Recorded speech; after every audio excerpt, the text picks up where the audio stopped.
now is, on the face of it, not very interesting, but I think that it leads into some interesting issues for discussion after you get through the surface level topics. So what I'm going to start out with is just looking at child IQ tests. Can you get the video camera? I can put it in. Want to show the card in this one? You erase it. What's that? You erase the other place. I move it. I got it.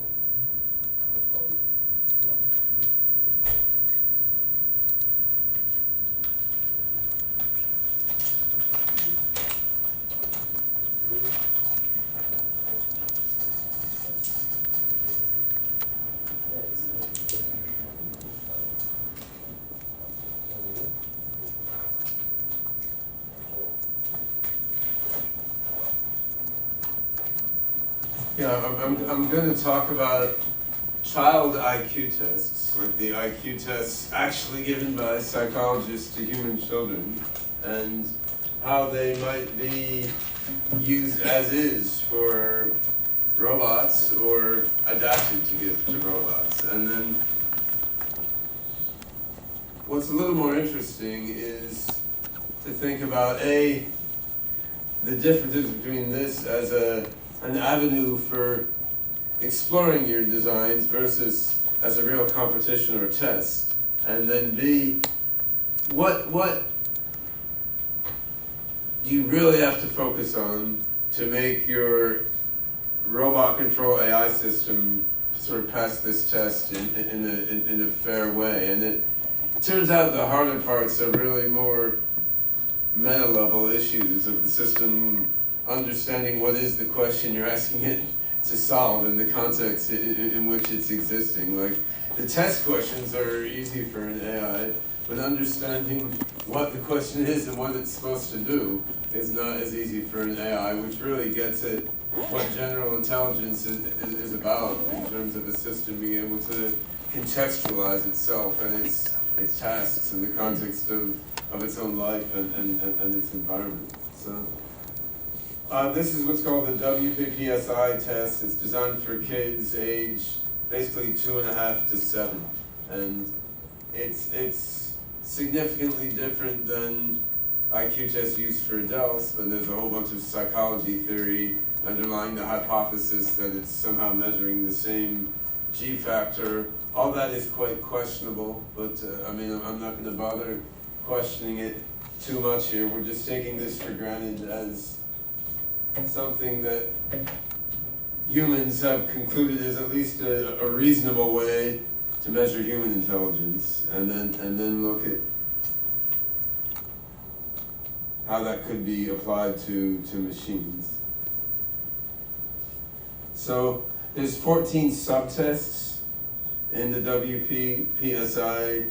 Little kids are just given a few of them about vocabulary, block design, object assembly, naming pictures, which I call the early subtests. There's a bunch of others that are a little more complicated given to older kids, and there's a bunch of complicated ways to make various scores out of this, which are not very relevant or very interesting. So there's verbal questions, many of which are situated verbal questions. So they're not just like, what's the capital of Kazakhstan or something. It's like, show me your foot, right? Or point to the middle of your head. So, and they're verbal questions, but they're different than ones you typically pose at chatbot, or they're about everyday life, like why do people brush their teeth? How many legs does a dog have? Who is George Washington? Like, where does tar come from? So they're commonsensical questions, a mix of book knowledge and everyday life knowledge. Then sort of common concept questions. What is it that's used to dry yourself after a bath? This is protected by skin and bones. So you're sort of looking for the common concept underlying several different things. This is something that, of course, you could write a script to do in like one line of Perl. Like you give like 5 to AB, the kid is supposed to put the letters in order, then put the numbers in order. And this sort of illustrates my more general point that, trivial for an AI to do that if you write a script. I mean, trivial for an AI to figure out that transformation if you have written a program whose job is to figure out the transformation when given two sequences. On the other hand, if you're sitting across the table from a robot and you've got to explain to it that what it has to do is take this sequence and rearrange it into a certain form, the big problem is for the robot to understand what the hell you're asking it to do. Like, once it gets that, it's really, really easy, right? Matrix reasoning. The kid looks at an incomplete matrix, selects the missing portion. So which of those 5 things at the bottom fits in the missing slot? And so processing speed. Here you would give the kid a page full of pictures of animals and pictures of other random stuff. They're supposed to put an X over every animal. So I mean, very easy, like supervised learning image recognition once you understand what it is. So verbal arithmetic, like if I cut an apple in half, how many pieces will I have? How many nuts will be left? If each squirrel in this picture eats one of the nuts. And just visual symbol matching. Is anything in this left group also present in the right group? Yes or no? And here this is just visual symbol matching again, like, okay, now we have a little mark inside each shape. Go through each shape and write the mark inside it. So inside that circle, you're supposed to write an equal sign and so forth. So this, I mean, I remember doing this kind of crap as a kid, and the hard part was wanting to do it, actually. I mean, if you're a smart kid, it's not very intriguing. You have to have a certain level of obedience as well. Huh? So that you draw a picture with a missing point, like a pig without a nose, an ocean with some missing waves or something, a pencil without an eraser. See if the kid can fill in the missing part. And there's common sense knowledge, which pretty much every kid has, and then just understanding what they're supposed to do. And in this case, you sort of figure even for human kids, the main challenge here is understanding what they're supposed to do. Because like even a dumb kid knows a pig has a nose, right? And if they saw a pig on the farm with no nose, they'd be like, oh, look at that, it's a pig with no nose. But if a psychologist is sitting there, then the main thing is they've got to understand that what the psychologist wants them to do is point out that the pig has no nose. And that requires more intelligence than noticing a pig with no nose in ordinary reality, which like a dog would probably do, right? Similarities. In what way are red and blue alike? Cats and dogs both have 4 letters, right? So picture concepts. You're given 2 or 3 rows of pictures. Choose one picture from each row to form a group with a common characteristic. So this is an example that probably actually does measure the ability of the kid to think rather than just their ability to understand what's going on. Like a dumb 3-year-old would do that worse than a smart 3-year-old, definitely. Object assembly. So you're given, typically it's just on a flat table, so you're given like 4 pieces. You're supposed to figure out, oh, these should be put together into a square rather than a random jumble, which is a matter of aesthetics as much as anything else. Like, what is a meaningful whole actually? I mean, you can imagine Picasso felt that when he was a kid because he arranged it in some funky looking way. I mean, if you read Strong Joking Mr. Feynman, he complained about IQ tests a lot, partly because he was just obstreperous about not wanting to understand what kind of answer they wanted you to give, right? And most of us, being bright, obnoxious kids, probably went through that in various tests, like, well, I know what answer they want me to put here, even though it's not necessarily the best answer by my own criteria. So do I put the answer they want, or do I satisfy my own ego or aesthetics or something, right? And that arises here even for 2-year-olds, right? Right away you learn you must arrange the triangles into a square instead of Siamese twin dromedaries or something more interesting. Right? So that's not everything. That's a reasonable sampling of the kind of questions they give little kids to see how smart they are. And I mean, one thing you can tell from that is that little kids are really stupid, right? I mean, if that differentiates between them, most of them cannot be very smart, but they're, of course, they're measurements of potential, and within the scope of human beings, they're decent measurements of potential. I mean, there's reasonable correlation, not exact, but there's reasonable correlation between having like a top 25 percentile IQ when you're a kid and the top 25 percentile IQ when you're growing up. Like you very rarely find someone who does in the top 10% on a child IQ test who's an idiot when they're grown up. So even though these are things that even most retarded adults can do, unless they're profoundly retarded, they do distinguish intelligence somewhat when given to children. And it wouldn't be hard to adapt this test to a robot. I mean, a few questions are specific, like touch your hair. A robot might not have hair, but that's a really minute percentage of the questions. But most of them are common sense, or they're about feet or the room around you, or something like that. So it's very easy to imagine. Like the robot doesn't have to walk. It doesn't even really have to hear, for that matter, because all the perception questions are visual perception questions. So you just have to sit the robot down across the table from the psychologist, has to have good enough arms to slide blocks around on the two-dimensional table, right? And then answer some questions verbally, occasionally point to something, and that's pretty much it. I mean, it wouldn't even really be cheating to have the questions just typed in, because there's really no acoustic stuff here.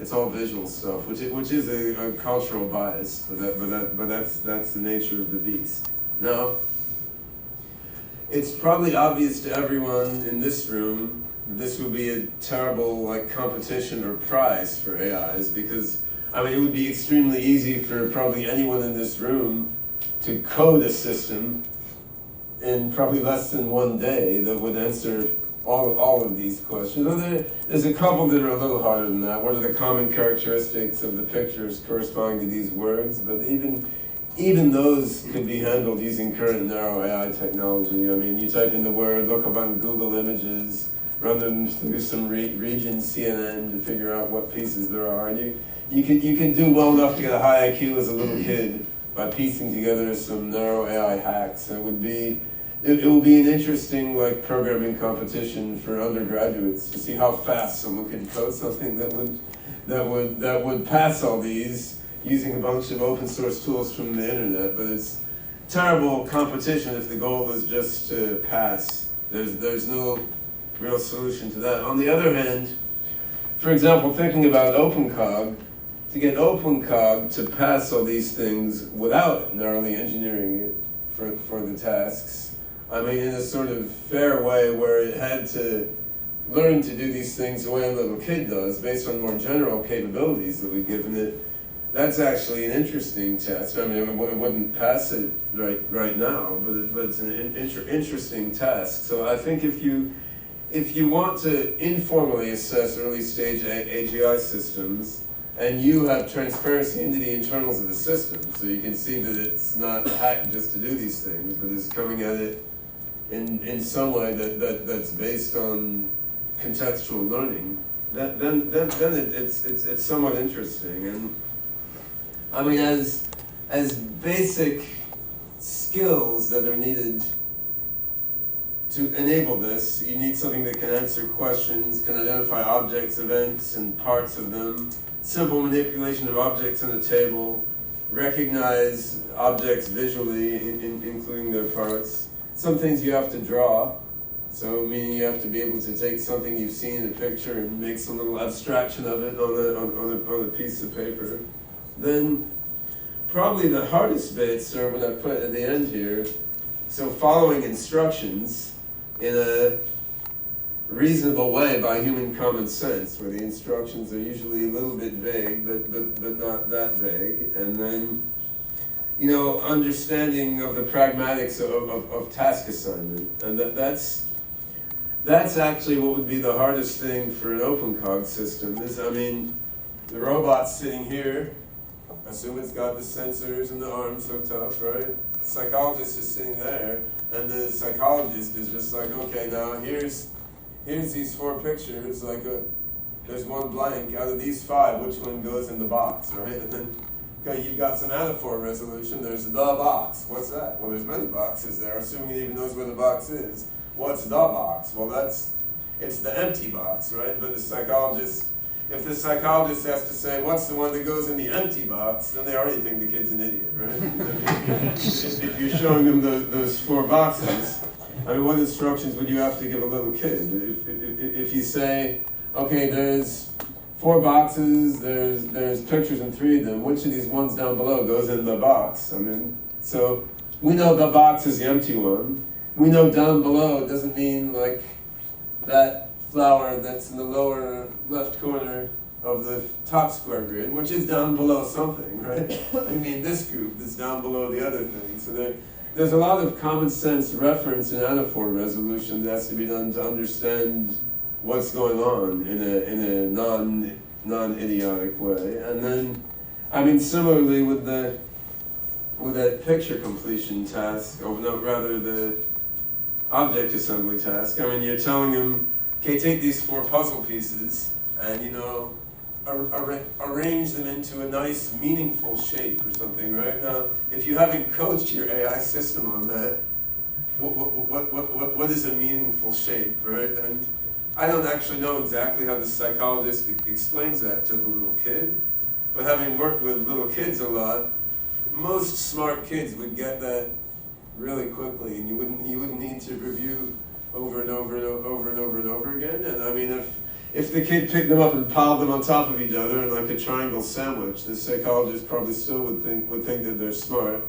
Whereas if they just threw them off the table, which many kids would do, then you figure that the kid is too much oppositional defiant disorder and kick them out of the room or something. So, yeah, it seems that as a collection of skills that the AI should be able to understand how to deploy in context based on a semi-formal social interaction. It's sort of an interesting set of tasks. So really the fair way to use this from an AGI point of view would be, I mean, you have a robot and an AI engine, and you've taught it question answering, okay, and it knows how to manipulate objects in a basic way, and it knows how to look at things and identify their parts. So your AI system has those basic component skills, but you have not coached it on any of these tasks or anything that's highly similar to these tasks. Then the question is, based on a real world pragmatic interaction with some human being who's sitting there explaining what is the task, can the AI figure out what to do and then successfully do it? And that's, if you think about it that way, it seems kind of interesting, because I think if an AI could do that, if it could understand those instructions and do them without excessive coaching or engineering, then that AI could learn a lot of other stuff, right? Then that AI could be instructed quite flexibly by just sitting there and showing it stuff and explaining it stuff. And you probably would have an AI that could learn commonsensically at the early childhood level, which would then be an AI you could teach a lot of additional things to. So whether or not that's a valid measure of like child AIQ, like if you had multiple AI systems, how well each one did at this would estimate how well it did when it grew up. That I have no idea, and I guess none of us can, but I could see that if something passed this fairly, it will be a decent predictor of, could you actually teach that preschool stuff? Like, is it a valid AI preschool student? So I think it's this body of knowledge seems actually of some interest for AGI, but takes some care to interpret and utilize. And it's interesting enough, I think, that as we proceed with trying to make OpenCog control robots, this sort of test is worth keeping in mind. I mean, setting aside the newspaper headline value of AI passes 5-year-old IQ tests, right? I mean, which would be trivial if you hacked it, but it's still interesting if you don't. All right, that's that. Hooray. Well, in these 7 focus areas, it seems fairly complete, but shouldn't there be some focus on at least rudimentary problem solving and planning? Well, what's interesting is the child IQ test doesn't have that. So, I mean, it would be very easy for me to redesign the child IQ test according to my own intuition. I would put more creative imagination in there as well, which there isn't really much of. This is all sort of reflexive stuff, right? You're not asking them to make up a story or something, right? So there's certainly a lot that's missing. But I mean, the exercise I went through here was just what do they actually give to kids, which is not to my taste in many ways. Yeah. So it seems to me it's sort of a little bit neither fish nor fowl, in that a fair compartment of it is text understanding and pragmatics, right? As you point out, most of the actual problems to solve are fairly rudimentary. Yeah. So couldn't one instead use something that's sort of richer on that text understanding pragmatic side, you know, dispatch the robot to perform a task with some form of I think all real world stuff is neither fish nor fowl from an AI view. Like think about make a robot college student test. Make the robot go to MIT. I mean, the other one, right? it's either fish or fowl, but Okay, both, okay. which is the classic Raven progressive matrices. They're used as non-cultural IQ tests. They're all in exactly the same format, and the intellectual, the G loading is in the intricacies of the patterns detected, where it's a series of matrices fill in the sixth one, I think it is, or the fifth one. That gives you They're visual, right? It's all visual. So I would argue that's incredibly culturally biased. But it's logical. No, but if you want to use that in Africa, make it sound, right? Not vision. So that, I mean, again, it's hard to escape some bias there. It's very much constrained, though. It's been Yeah, shown I've to be, seen them. It's been shown to be pretty good cross culturally, better than any other tool. So it doesn't confound IQ with the ability to follow instructions and parse natural language. Well, but I don't think that's a confounding. That's the thing. My suspicion is that for young kids, the ability to understand what is the task is part of what's being measured, and then